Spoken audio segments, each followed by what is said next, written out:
이 이석증과 메니에르 증후군은 일단 어지러움을 가장 특징적인 증상으로 한다는 면에서는 이제 동일하지만 그 같이 동반되는 증상이라던가 또 증상 면면을 살펴보면 상당히 또 차이점을 많이 보이게 됩니다. 물론 원인도 다르고요. 지금 상담을 의뢰하신 환자분 같은 경우는 일단은 이석증으로 일단은 추정이 되시는데요.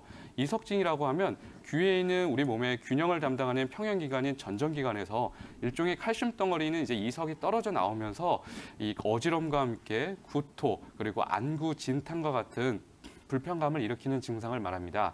이 이석증을 다른 말로 우리가 양성 돌발성 체일성 현운이다 이렇게 표현을 하기도 하는데요.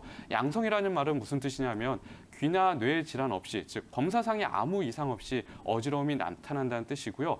돌발성이라는 말은 어느 순간 갑자기 증상이 나타난다는 뜻이고 체일성이다. 이 말은 뭐냐면 환자분이 어떤 동작을 하느냐에 따라서 어떤 자세를 취하느냐에 따라서 어지러움이 순간적으로 나타나갔다가 또 사라지는 이런 특징을 갖고 있다는 것을 함축적으로 표현한 병명이라고 보시면 됩니다.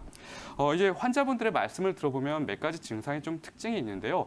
환자분들이 어지러움을 제일 많이 호소하실 때는 바로 아침에 눈을 떴을 때입니다. 아침에 눈을 떴는데요. 갑자기 집의 천장이 막 돌아가는 듯이 보이는 겁니다. 그리고 또 누웠다 옆으로 고개를 순간적으로 돌리거나 아니면 누웠다 일어나는 동작, 이런 동작을 할 때 환자분들은 강한 어지러움을 느끼게 되고요. 이 환자분 같은 경우는 이게 심할 경우에는 이제 구역감이나 구토감도 느낄 수가 있거든요. 하지만 어느 한 지점을 보고 걷는다면 이 이석증 환자분들은 그래도 생각보다 똑바르게 이렇게 걷는 듯한 모습을 우리가 또 확인할 수가 있습니다. 반면에 메니에르 증후군은 동반되는 증상이 좀 차이가 있습니다. 어지러움과 함께 강력한 두통을 호소하시는 경우가 많고요.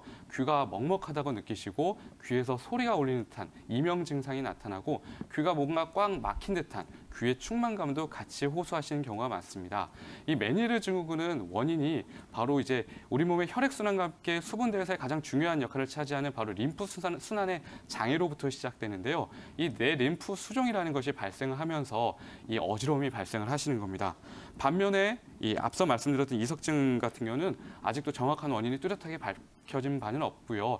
다만 이 이석증이 발생한 환자분 연령대를 보면 50대, 60대 이상의 중장년층에 특히나 더 집중되는 모습을 보고 이게 인체 균형을 담당하는 퇴행성 변화가 아마 좀 큰 원인을 하지 않을까 이렇게 지금은 파악을 하고 있습니다.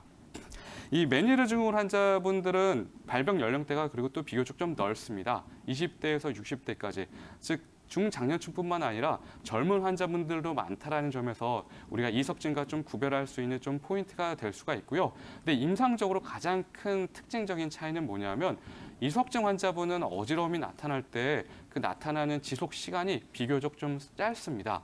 그러니까 짧게는 5초, 10초, 길어도 1분은 넘지 않는 경우가 대부분이고요. 이 메니에르 증후군으로 이제 어지러움이 나타날 경우에는 보통은 수시간 이상, 그러니까 2~3시간, 아침 내내 아니면 점심 내내 이런 식으로 비교적 길게 어지러움을 호소하시는 경우가 많습니다. 이 두 질환을 정확하게 구분하는 게 사실상 검사상으로 어렵기 때문에 결국은 우리가 이런 환자분들의 증상으로 우리가 감별을 해내는 게 중요할 것 같고요. 즉, 이 감별이 또 잘 돼야 앞으로 치료 계획을 세우고 치료하는 데 있어서도 분명 도움이 될 것입니다.